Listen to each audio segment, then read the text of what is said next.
हम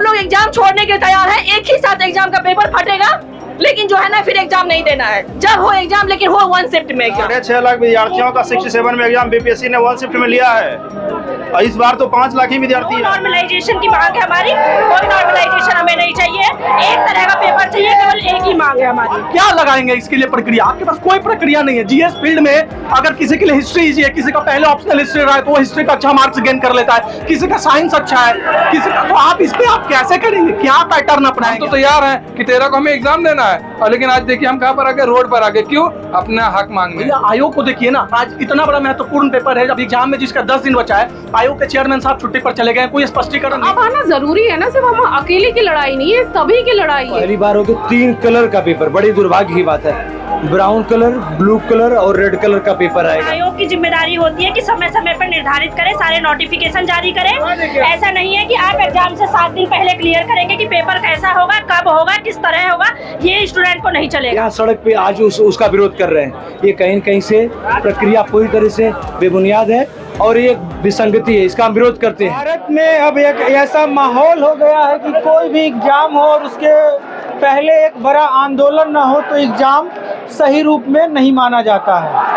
एग्जाम का यह चरण हो गया। कुछ दिन पहले जो यूपी पीसीएस को लेकर जो आंदोलन हुआ इतना बड़ा, यूपी पीसीएस ने स्टूडेंट के सामने स्टूडेंट की बात मानी, और अब बीपीएससी कुछ ही दिनों में, लगभग 10 दिन बाद एग्जाम होना है, 10 दिन बाकी है एग्जाम को लेकर, अभी से आंदोलन शुरू हो गए हैं। तमाम मुद्दे हैं स्टूडेंट को। देखिए ये मुखर्जी नगर है, मुखर्जी नगर में आंदोलन आए दिन होते रहते हैं। हाँ जी, हाँ। क्या नाम है आपका? मेरा नाम शुभांकर हुआ। शुभांकर जी, क्या करते हैं? बीपीएससी की तैयारी।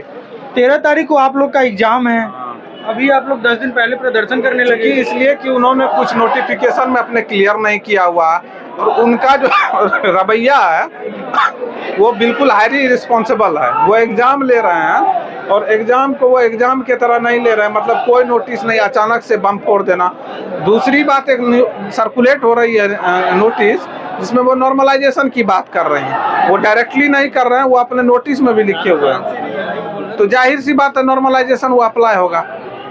अब नॉर्मलाइजेशन आयोग की तरफ से अभी कोई ऑफिशियल नोटिफिकेशन नहीं है, वो ऑफिशियली अनसेट नोटिस ऑफिशियली होता है, तो वो जो सूचना है ना वो कहीं ना कहीं उसकी सत्यता है। आपका क्या नाम है? आनंद मिश्रा। बीपीएससी अभ्यर्थी हैं जी। 2000 वैकेंसी आया है। सबसे बड़ी विडंबना है कि नोटिफिकेशन के विपरीत कमीशन चल रहा है। आज ही नोटिफिकेशन आया है, पहली बार हो गया 3 कलर का पेपर, बड़ी दुर्भाग्य की बात है। ब्राउन कलर, ब्लू कलर और रेड कलर का पेपर आएगा। तीनों कलर में 3 टाइप के क्वेश्चन होंगे। 28 जिलों में परीक्षा होनी है, अलग अलग तरीके का पेपर अलग अलग जिलों में जाएगा। नॉर्मलाइजेशन बताइए कोई कर सकता है? बड़े बड़े मंचों से कहा जा चुका है कि नॉर्मलाइजेशन जीएस के लिए अत्यंत बिल्कुल भी ठीक नहीं है, क्या ही नहीं रह सकता। उसके बाद भी कमीशन अपनी मनमानी पे लगा हुआ है। ऐसा कहा जा रहा है कि पेपर लीक के लिए ऐसा किया जा रहा है। पेपर लीक के लिए तो इसके पहले लंबी परिपाटी परीक्षा की चली आई है। तमाम एसडीएम डिप्टी एसपी बन रहे तो नकल मार के बने हैं। इसके पहले परीक्षा जो हो रही थी क्या बेकार पद्धति थी? उसके पहले पेपर नहीं लीक हो रहा था। आपकी नाकामी हम क्यों भोगे? पेपर लीक होना आपकी एजेंसियां, आपके परीक्षा कराने वाले लोग, आपके नीति नियामक लोग जो सरकार में बैठे हैं, आपके नुमाइंदे, उनकी कमी है। छात्रों की कमी तो पेपर लीक है नहीं, आप कराइए।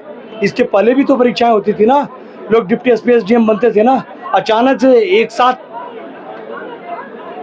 आपको प्री सूचना देना चाहिए। आप जब चाहें जैसे चाहें वैसे परिवर्तन कर दें। छात्र उसका क्या चाहते हैं? छात्र उसका पूर्व की भांति परीक्षा हो, परीक्षा सर पे हर व्यक्ति पढ़ रहा है। इतने सारे लड़के लाइब्रेरी से निकल के, कमरे से निकल के यहाँ सड़क पे आज उसका विरोध कर रहे हैं। ये कहीं न कहीं से प्रक्रिया पूरी तरह से बेबुनियाद है और ये विसंगति है, इसका हम विरोध करते हैं और कमीशन को पूर्व की भांति एग्जाम कराना चाहिए।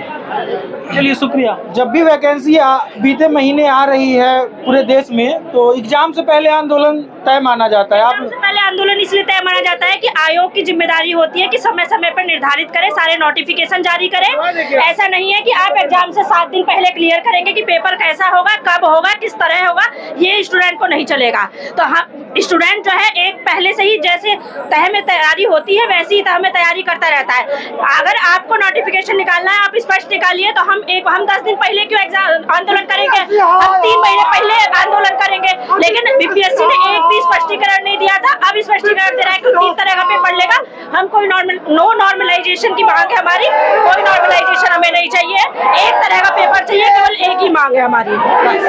10 दिन एग्जाम को बाकी है, आप लोग को तैयारी करने का भी समय कम है। बिल्कुल हम 3 महीने से बहुत मेहनत से लगे हुए हैं, ये सोच के कि पूर्व जैसे पहले होता था एग्जाम वैसे ही एग्जाम होगा। लेकिन अभी नोटिफिकेशन जैसा आया उसमें ये स्पष्ट नहीं हुआ है कि क्या नाम है, जैसे पहले एग्जाम होता था वैसा होगा। अब इन लोगों का क्या चाल है क्या नहीं चाल है हमें नहीं पता। इसमें कुछ कोचिंग वाले भी साथ दिए, हम ये चाहते हैं कि कोचिंग वाले भी इस बात का सपोर्ट करें कि कोई नॉर्मलाइजेशन नहीं हुआ। ऐसा सुनने में आ रहा है कि जो ये 3 कलर वाला जो लाया गया है, जो 3 कलर वाला जो सुनने में आ रहा है, वो पेपर लीक को रोकने के लिए है। अब पेपर लीक को रोकने के लिए है या जो भी है, लेकिन इसमें कहीं ना कहीं बच्चों के साथ भेदभाव है। ये उनका अपना पक्ष हो सकता है, लेकिन बच्चों को एग्जाम देना है ना, बच्चों का अपना ये पक्ष है कि नॉर्मलाइजेशन नहीं होना चाहिए। सीधी फिर क्या होना चाहिए, क्या मांग है, क्या मुद्दे? जैसे पहले होता था, एक शिफ्ट में एग्जाम होता था, वो तो करा ही रहे हैं, कोई दिक्कत नहीं है, लेकिन एक ही तरह का पेपर होना चाहिए। आप आगे पीछे करके ABCD सेट बनाइए जैसे पहले बनाते थे, लेकिन 3 तरह का पेपर नहीं बनाएंगे। किसी का पेपर हल्का होगा, किसी का पेपर कठिन होगा, और फिर उसके बाद आप नॉर्मलाइजेशन करेंगे। हो सकता है ज्यादा नंबर वाले का पीछे रह जाए और कम नंबर वाले का आगे बढ़ जाए, तो ये बच्चों के साथ भेदभाव है ना। बस हमारी एक मांग है, नॉर्मलाइजेशन नहीं, एक तरह का एग्जाम चाहिए। आप जैसे भी आप लोग व्यवस्था करें, जैसे पहले होता था, जैसे पहले होता था उसी तरह से तो हम लोग तैयारी करें। ऊपर से सबसे बड़ी गलती कि आप स्पष्ट नोटिफिकेशन नहीं दे रहे हैं, कोई स्पष्ट नोटिफिकेशन नहीं बीपीएससी का, केवल इसलिए कि बच्चे जो है 10 दिन पहले कुछ ना कर पाए, एकदम वो उनके हाथ पैर बंध जाएं। 10 दिन पहले नोटिफिकेशन आप निकालेंगे स्पष्ट, आज तक आपने कोई नोटिफिकेशन नहीं निकाला। इवन आपने ये तक नहीं क्लियर किया था कि 13 को एग्जाम है। वो तो जब फेक न्यूज निकलने लगी तब आपने बोला कि पहले निर्धारित तिथि पे होगा एग्जाम। लेकिन आप जो है एकदम स्पष्ट, आयोग की जिम्मेदारी होती है, हमारा सूचना प्राप्त करने का अधिकार भी तो है ना। तो ये सूचना प्राप्त करने का अधिकार तो आप हमसे छीन रहे हैं। आप कौन सी धांधली बंद करना चाह रहे हैं? आप अपनी धांधली बंद करना चाह रहे हैं तो आप प्रशासनिक स्तर से बंद कीजिए, लेकिन बच्चों के साथ में बस। शुक्रिया। सुनिए 1 मिनट। बिना आंदोलन का आजकल भारत में कोई भी एग्जाम पूर्ण नहीं हो रहा है। कुछ दिन पहले UPPCS का देखा, राइट। आंदोलन हुआ। कहीं ना कहीं ये जो हमारी प्रशासन की ही गलती है। कोई भी रूल्स रेगुलेशंस नहीं फॉलो होते हैं, बार बार पेपर्स लीक होते हैं, कुछ भी पता नहीं इन लोग के अंदर क्या एटिक्वेट्स है, एथिक्स है। बट आई थिंक इसमें गवर्नमेंट को भी कुछ करनी चाहिए, और आई थिंक इसमें प्रशासन को भी बैठ के बात करनी चाहिए। आप क्या चाहते हैं? हम चाहते हैं no normalization, that's it, nothing else, no normalization. I think equality होनी चाहिए, नो कलर नथिंग। जिस पैटर्न पे होने वाला है, जैसी खबरें आ रही है बीपीएससी का जो एग्जाम होने वाला है, उससे समस्याएं क्या उत्पन्न हो सकती है? एज ए स्टूडेंट क्या सोचती है? आई थिंक सबसे पहले तो इसमें पेपर लीक होने के 100% चांसेस है। और आई थिंक स्पेशली जो कोचिंग सेंटर्स है, जैसे इतने बड़े बड़े टीचर्स हैं जिनको इतनी हाई फाई अवार्ड्स दिए जा रहे हैं, वो लोग क्यों नहीं सामने आ रहे हैं, एंड वो लोग क्यों इतना नॉर्मलाइजेशन को सपोर्ट कर रहे हैं? तो आपके आंदोलन में आज तक नहीं है, कभी भी नहीं आए। तो अब आना जरूरी है ना, सिर्फ हम अकेले की लड़ाई नहीं है, सभी की लड़ाई है, ये ईच एंड एवरी स्टूडेंट्स की लड़ाई है। वनडे वाले बच्चों के आंदोलन में जाके वाहवाही खूब लूटते हैं हमारे साथ। वनडे वाले बच्चों के आंदोलन में वो तथाकथित टीचर खूब वाहवाही लूटते हैं, लेकिन यहाँ पे जाके आप अकेले आयोग से, पहली बात तो सबसे बड़ा प्रश्न चिन्ह है कि एक आप संवैधानिक संस्था होके प्राइवेट कोचिंग इंस्टीट्यूशन को क्यों बुलाते हैं? आप कॉलेज के प्रोफेसर्स को बुलाइए, वैसे महानुभावों को बुलाइए। आप छोटे छोटे कोचिंग्स वाले को बुला के मीटिंग करते हैं और उनसे रिव्यू मांगते हैं। आप किसी रिटायर्ड चेयरमैन को बुलाइए जो बीपीएससी के पूर्व अध्यक्ष रह चुके हैं, पूर्व सदस्य रह चुके हैं, यूपीएससी के जो अध्यक्ष रह चुके हैं, पूर्व सदस्य रह रहे हैं। आप उनसे सलाह मशवरा क्यों नहीं लेते? आप कुछ यूट्यूबर्स से, आप कुछ ऐसे कोचिंग वाले से जो आज के समय में बड़े कोचिंग्स बन गई हैं, आप उनसे बुला के सलाह मशवरा ले रहे हैं। ये तथाकथित पूरा गलत है। और हम यहाँ पर केवल और केवल समानता के लिए लड़ रहे हैं कि एक परीक्षा हो, एक जैसा क्वेश्चन मिले। और बीपीएससी का हमेशा से इतनी भ्रष्ट हो चुकी है आप जितनी भी बड़ी एग्जाम देख लेंगे, 67 में से पहले बहुत बड़ी वैकेंसी आई थी, उस समय भी हम सारे छात्रों को ऐसे ही सड़कों पे उतरना पड़ा था। 70 में आज इतनी बड़ी वैकेंसी आई, हम छात्रों को फिर से सड़कों पे उतरना पड़ा है अपने हक के लिए, और ये हमेशा से आयोग का एक नाटक बन गया है। इसको पहले तो सबसे पहले माननीय मुख्यमंत्री जी इसमें हस्तक्षेप करें और स्पष्ट किया जाए सारे स्टूडेंट को कि यहाँ पे एक शिफ्ट में एक पेपर होगा, नो नॉर्मलाइजेशन का प्रक्रिया होगा। उसके बाद हम छात्र रजामंदी से एग्जाम देने के, आप पेपर कभी लीजिए। आज बताइए, एग्जाम हमेशा बीपीएससी 10 दिन पहले 12 दिन पहले एडमिट कार्ड जारी कर देती थी। अभी आज पता चला है कि चेयरमैन साहब, परीक्षा नियंत्रक साहब 5 तारीख तक छुट्टी पर है। आयोग बच्चों को बोल रहा है कि बच्चे नॉन सेंस है, नॉन सीरियस है।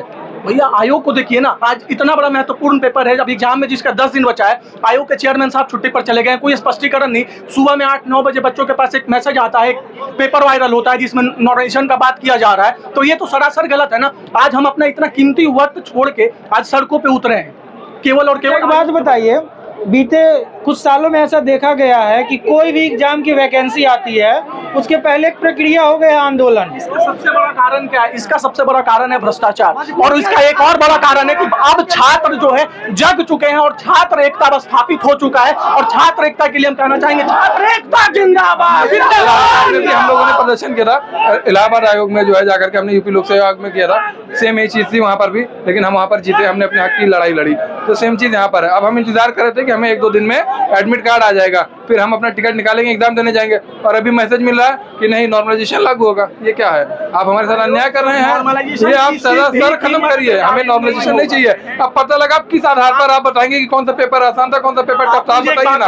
अगर आप भ्रष्टाचार नहीं करेंगे तो ये तो भ्रष्टाचार करने का आपने नया तरीका इजाद कर लिया है। आपने नया तरीका इजाद कर लिया भ्रष्टाचार करने का। हाँ, कि आपको जो आपके मतलब जिसको आपको एडमिट उसमें भर्ती करना होगा आपको कर लेंगे बैक साइड से। ये आप नॉर्मलाइजेशन आपने बहुत गलत तरीके से लाया है। हम तो तैयार हैं कि 13 को हमें एग्जाम देना है, और लेकिन आज देखिए हम कहाँ पर आ गए, रोड पर आ गए। क्यों? अपना हक मांगने। तो हम आयोग से कहना चाहते हैं, हम अपना देखिए, सबसे पहली बात, जो बीपीएससी ने नॉर्मलाइजेशन सिस्टम लागू मतलब लेना चाहता है, ये तो सरासर नाइंसाफी है, भेदभाव है। ऐसा मतलब कुछ लोग जानकार बता रहे हैं कि पेपर लीक ना हो इसलिए ऐसा किया जा रहा है। ये बताइए, अगर पेपर न लीक हो, अगर ऐसा किया जा रहा है तो इससे पहले कई बार पेपर हो चुके हैं, तो नॉर्मलाइजेशन तो नहीं हुई थी। अगर ऐसी बात थी तो 69th का पेपर हुआ, वो तो एक मतलब नॉर्मलाइजेशन नहीं हुई थी, तो फिर पेपर लीक कहाँ हुई? 70वें में ऐसी क्या आपकी मतलब मंशा है कि 10 दिन भी नहीं है अभी बाकी एग्जाम? मंशा मतलब धांधली करने का, भ्रष्टाचार करने का, क्योंकि आप 67 में तो किए थे एक बार, तो हो सकता है कि आयोग की मंशा हो। अगर आपको नॉर्मलाइजेशन करनी थी तो आपने बोला था कि 7-8 लाख जब फॉर्म भराया जाएगा, फॉर्म फिल कराया जाएगा, उसके बाद नॉर्मलाइजेशन का विचार किया जाएगा। लेकिन 4 से 5 लाख फॉर्म जाने के बाद भी आप बोल रहे कि नॉर्मलाइजेशन किया जाएगा। और दूसरी बात बोल रहे हैं कि हर डिस्ट्रिक्ट में मल्टीपल सेट जाएगा। मुझे ये बता दीजिए कि मल्टीपल सेट आया और मुझे मेरे ही डिस्ट्रिक्ट में और मेरे ही फेवर का क्वेश्चन आ गया, मुझे इजी क्वेश्चन मिल गया, मैं उस क्वेश्चन पेपर में 100 नंबर ला लेता हूं, जबकि मेरे साथ ही योग्य व्यक्ति है, बहुत योग्य है, और वो भी 72 नंबर ले आ रहे हैं। तो जाहिर सी बात है, इसकी योग्यता का सम्मान नहीं मिल रहा, अयोग्य घोषित हो जा रहा है। तो ये जो भेदभाव हो रही है, डिस्क्रिमिनेशन हो रही है, मुझे लगता है कि ये सब नाइंसाफी है, ये सब नहीं होनी चाहिए। और भी एक पॉइंट ये बोलना चाह रहा हूँ कि आयोग जो नॉर्मलाइजेशन की बात कर रहे हैं, तो मुझे ये बताइए कि आयोग स्टूडेंट का परीक्षा लेगा कि शिक्षक का? मैं एक पॉइंट मैं बोलना चाहता हूँ कि आयोग जो नॉर्मलाइजेशन लेगी तो ये स्टूडेंट का परीक्षा लेना चाह रहे हैं ना, तो फिर आप मीटिंग शिक्षक के साथ क्यों? शिक्षक के साथ आप मीटिंग कर रहे हैं, आप लोगों के साथ होनी चाहिए। मेरे साथ नहीं, आप वेबसाइट पे सीधे आप सर्वे करवाते और वेबसाइट पे जारी करवाते, स्टूडेंट सीधे वार्ता करती है आपसे, आप शिक्षकों को ले रहे हैं। शिक्षक की क्या मन से मुझे क्या पता, कई बार तो शिक्षक ही संलिप्त पाते हैं भ्रष्टाचार के आरोप में, कई बार हम देखे। एक बात बताइए कि आयोग जो है नॉर्मलाइजेशन का प्रक्रिया कैसे अपनाएगी? एसएससी और रेलवे का एग्जाम तो है नहीं, मान लीजिए कभी किसी के लिए अगर पूछा जाता है, छोटा सा तक हिस्ट्री का कुछ पूछ दे कि भाई आंडबू का संधि कब हुआ था, मेरे लिए वो इजी होगा, लेकिन अगले व्यक्ति के लिए हो सकता है वो क्वेश्चन टफ हो। तो आप इसमें कहाँ चीजों का कैसे नॉर्मलाइजेशन का प्रक्रिया अपनाएंगे? जीएस बेस्ड एग्जाम में आप नॉर्मलाइजेशन, कोई पेपर मेरे लिए हो सकता है कि मेरा इकोनॉमिक्स अच्छा हो, मुझे डाटा याद करना अच्छा हो, अगला व्यक्ति को डाटा याद करने में प्रॉब्लम होता, पता चले उसका बिहार का ग्रोथ रेट कितना है उसको याद ही नहीं है, लेकिन लेकिन अगला व्यक्ति को ग्रोथ रेट इकोनॉमिक्स का डाटा रखने में मुश्किल लीजिए, तो आप क्या लगाएंगे इसके लिए प्रक्रिया? आपके पास कोई प्रक्रिया नहीं है। जीएस फील्ड में अगर किसी के लिए हिस्ट्री इजी है, किसी का पहले ऑप्शनल हिस्ट्री रहा है तो वो हिस्ट्री का अच्छा मार्क्स गेन कर लेता है, किसी का साइंस अच्छा है, किसी का, तो आप इस पे आप कैसे करेंगे? क्या पैटर्न अपनाएंगे आप? स्टूडेंट को क्लियर किए थे पहले आप, ये सरासर नाइंसाफी। किसी भी पीसीएस एग्जाम में अगर नॉर्मलाइजेशन का प्रक्रिया हो रहा है वो स्टूडेंट के साथ सीधा सीधा छल है।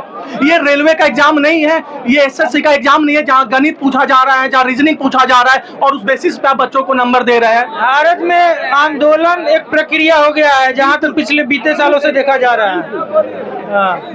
मेरे साथ मित्र है मधुकांत जी, जो कि सेलेक्टेड है और 2 बार इंटरव्यू दे चुके हैं, लेकिन वो भी नॉर्मलाइजेशन के खिलाफ है। क्या बताइए, समस्या बताइए कि क्या दिक्कतें आ सकती है नॉर्मलाइजेशन? नॉर्मलाइजेशन से जो है ना, जैसे किसी को इजी क्वेश्चन मिल गया, किसी को डिफिकल्ट क्वेश्चन मिल गया, तो यहाँ पे डिफिकल्ट प्लेटफॉर्म नॉर्मलाइजेशन में समान नहीं रहेगा, ये असमान हो जाएगा। 1 शिफ्ट 1 पेपर ये होना चाहिए। 6.5 लाख विद्यार्थियों का 67 में एग्जाम बीपीएससी ने 1 शिफ्ट में लिया है। और इस बार तो 5 लाख ही विद्यार्थी है। अभी 69वीं एग्जाम हुआ था 30 सितंबर 2023 को, उसमें 5 लाख बच्चे दे चुके हैं सिंगल एग्जाम 1 पेपर। नॉर्मलाइजेशन नहीं होना चाहिए, समान 1 पेपर 1 शिफ्ट जैसे पहले होता था। जैसे हुआ है। जी बताइए। सबसे बड़ी बात है कि नॉर्मलाइजेशन को पूरी तरह से खत्म करना चाहिए। आखिर आधार बताना चाहिए कि नॉर्मलाइजेशन किस बेसिस पे आप कर रहे हैं, क्योंकि ये बैंकिंग और एसएससी का पेपर नहीं है कि आपको 4 सेक्शन दिया गया है, उसमें आपको मिनिमम नंबर लाना है। ठीक है, ये जीएस का पेपर है, इसका सिलेबस बहुत ब्रॉड होता है। ठीक है, और आप क्या कीजिएगा, बच्चों के हक के लिए आना पड़ता है। आज के इस बेस बोलिए ना आप। अरे आप इस बेसिस पे आपको नॉर्मलाइजेशन को खत्म करना है, क्योंकि ये 1 लीनियर एग्जामिनेशन नहीं है, इसमें सब्जेक्टिव भी होता है। नॉर्मलाइजेशन पे आप किसी के टैलेंट को नहीं तय कर सकते हैं, किसी आधार नॉर्मलाइजेशन पे आधार नहीं बना सकते हैं कि ये टैलेंट है, ये अच्छे हैं स्टूडेंट, ये खराब है। 10 दिन एग्जाम को बाकी है, आप लोग कमरे में बंद होते अभी तैयारी करते हैं। अभी 10 बजे आज ये नोटिफिकेशन पता नहीं कहाँ से जारी किया गया है कि ऑफिशियल है। हाँ ऑफिशियल है, हम आपको दिखा रहे हैं। ये ऑफिशियल है कि हम नॉर्मलाइजेशन को, ये ऑफिशियल है ये नॉर्मलाइजेशन के लिए। ठीक है, ये 3 मापदंड ये तय किया गया है, ऑफिशियल है ये। जब इतना ट्रांसपेरेंसी, जब इतना ज्यादा आप हाइड करें तो फिर ये कहाँ से आ गया? ये विभागीय, हाँ ये विभागीय है, जबकि ये गोपनीय रहता है, ये गोपनीय रहता है। नहीं, नॉर्मलाइजेशन से पता कैसी चलेगी किस बच्चे को कितना मार्क्स आया नहीं आया? जब आप बता रहे थे कि 3 लाख 4 लाख जो स्टूडेंट अभी फॉर्म भरा है, तो ऐसा तो है नहीं कि बिहार में व्यवस्था नहीं है कि एक टाइम पे एग्जाम लिया जाए। और जो आप, मैं ये पूछना चाह रही हूँ कि जो आप आयोग वाले हो, आपके पास इतनी कैपेसिटी नहीं है कि फेयर जो है ना आप एग्जाम ले सकते हो। हर बार आपकी क्वेश्चन पेपर लीक होती है और आप एक बहाना मार रहे हो कि मतलब हम जो है फेयर एग्जाम लेंगे। मुझे समझ में नहीं आ रहा, आप इस चीज को देखो। और सारे बच्चे यहाँ पे कितने गरीब है, किसी को पता भी नहीं चल रहा आप कैसे वो रिजल्ट दोगे। 3 सेट दे रहे हो, 3 ये कर रहे हो, पता नहीं वो भी बीच में 10 दिन पहले आप बोल रहे हो नॉर्मलाइजेशन करेंगे, तो ये नहीं चलेगी। 1 शिफ्ट में आप एग्जाम लो प्लीज, नहीं तो फिर जो है विद्रोह होगी। फिर जो होगा हम लोग एग्जाम छोड़ने के तैयार हैं। एक ही साथ एग्जाम का पेपर फटेगा, लेकिन जो है ना फिर एग्जाम नहीं देना है। जब हो एग्जाम, लेकिन हो 1 शिफ्ट में एग्जाम। अच्छा एक बात, आपका क्या नाम है? एकता। अच्छा, बीते कुछ सालों में ये हमने खुद देखा है कि मुखर्जी नगर में 15-20 दिन, महीना बीतता नहीं है, आंदोलन शुरू हो जाता है। कुछ दिन यूपी पीसीएस का आप लोगों ने देखा होगा। मतलब हमेशा एक एग्जाम का पैटर्न बन गया, जैसे ही एग्जाम नजदीक आता है कुछ न कुछ सरकार के द्वारा कर ही दिया जाता है। आयोग के कारण है ये, हमारे साइकोलॉजी के साथ खेलते हैं। इन्हें लगता है बेवकूफ के तरीके से किताब पढ़ते रहे और हम अपना काम करके निकल जाए। तो आप ये भी सुन लो कि सिर्फ पढ़ाई नहीं होता है, उसका इम्प्लीमेंटेशन भी होता है। अगर हम पढ़ाई कर रहे हैं तो अपने अधिकार के लिए लड़ भी सकते हैं। फिर वो लड़ाई ना जॉब लेके हो या विदाउट जॉब का हो, लेकिन उसे लड़ सकते हैं। यहाँ पे 15 दिन पे लड़ाई इसलिए हो रही है कि जहाँ शिक्षा बढ़ेगी, जहाँ लोग जो है इस चीज को, अपने अधिकार को समझेंगे, वहाँ पे लड़ाई होगी। इसलिए आपको ना आए दिन दिखने को मिल रहा है कि यहाँ पे विद्रोह हो रही है। पहले ऐसा होता था, लोग किताब पढ़ते थे, कहाँ क्या हो रहा है कुछ पता ही नहीं चलता था। बस और शुक्रिया। आपका क्या नाम है सर? संजीव कुमार। आपसे तो बात हुई है। बिल्कुल। सुनो बात है भैया, देखो ये प्रोसेस है राजा के बेटे को राजा बनाने की। अगर यहाँ जो गरीब के बच्चे हैं, मिडिल मैन के बच्चे हैं, सोचो जो मध्यम वर्ग के गरीब बच्चे हैं 5-7 या सड़ रहे हैं यहाँ की गंदी हवा, गंदी खाना खा के, कैसे भी वो वेट करे कि कभी कभी मेरा हो जाएगा। लेकिन ये ऐसा प्रक्रिया है कि हम यहीं के यहीं रह जाएंगे। और जो चोर बैठे हैं, चोर कह रहा हूँ स्पष्ट शब्दों में, जो चोर बैठे हैं वो उनको बीच में ला दिया जाएगा। और जो हमारे अधिकारी जो हमारे बीच से जाते हैं वो भी कोऑपरेट नहीं करते हैं। आखिर इलाहाबाद कमिश्नर को झुकना पड़ा ना, इनको भी झुकना पड़ेगा। ये यूपीएससी झुकेगी? बिल्कुल झुकेगी, बिल्कुल, क्योंकि हम भाई स्टूडेंट हम ही है ना, हम एग्जाम नहीं देंगे। और जिनको वो चाहते होते ले, जिनको देखो राजा के बेटे को राजा कब तक बनाओगे? ये सब गरीब के बच्चे आ रहते हैं, इनको मौका दो, ईमानदारी से लाओ। क्या तरीका इसका? जवाब चाहिए कि आधार क्या है नॉर्मलाइजेशन का? आप क्यों नॉर्मलाइजेशन ला रहे हो? कारण है एक, आपने बताया था बहुत सारे बच्चे हैं, हम ना प्रॉपर तरीके से हम एग्जाम नहीं ले पाएंगे इसलिए आप नॉर्मलाइजेशन लाए थे। लेकिन जब हमारे पास बच्चे ही नहीं है और आप बोलोगे फिर नॉर्मलाइजेशन, फिर 3 शिफ्ट में कहाँ क्या होगा? आप क्या, जब आपसे एक एग्जाम नहीं समझ रहा है तो आप इस चीज को कैसे आप हमको श्योरिटी दे सकते हो कि आप जो क्राइटेरिया अपनाए हो वो सही है? और इससे पहले 8 लाख 9 लाख बच्चों को एग्जाम ले चुके हैं। ऐसा नहीं कि इस बार देखो संख्या आधी है, फिर क्या प्रॉब्लम है? कुछ ना कुछ आप समझो कि जोल है। संख्या आधी है, 4,83,000 बच्चे हैं, पहले 8-8 लाख बच्चों का एग्जाम हो चुका है एक शिफ्ट में। तो फिर ये मतलब कौन सी आफत आ पड़ी? कौन सी समय बाढ़ है? इसमें तो बाढ़ भी नहीं है, मौसम पूरा अनुकूल है बिहार के ज्योग्राफी के अकॉर्डिंग। ये बिल्कुल एक भ्रष्टाचारी करने का तरीका है, इसको हम सबको आवाज उठाना चाहिए। नहीं तो बहुत बड़ी उठा भी रहे हैं आप लोग, महीने 2 महीने में तो आवाज उठाता ही है स्टूडेंट। भैया ये बहुत बड़ी दुर्भाग्य है कि हमेशा पॉलिटिक्स में चोर ही बने रहते हैं। वही जो चोर है, शिक्षक भी तो पॉलिटिक्स बन जाते, पॉलिटिशियन। अरे भाई वही सब इस समय टीचर कहाँ रह गया? टीचर वैसा ही है, पटना में देख लो, सब टीचर वैसा ही है, टीचर रहा ही नहीं। इमोशनली ब्लैकमेल कर देते हैं बच्चों को। और वो क्या कहा जाए, यही है कि इसको सुमित जी आइए, इधर आइए।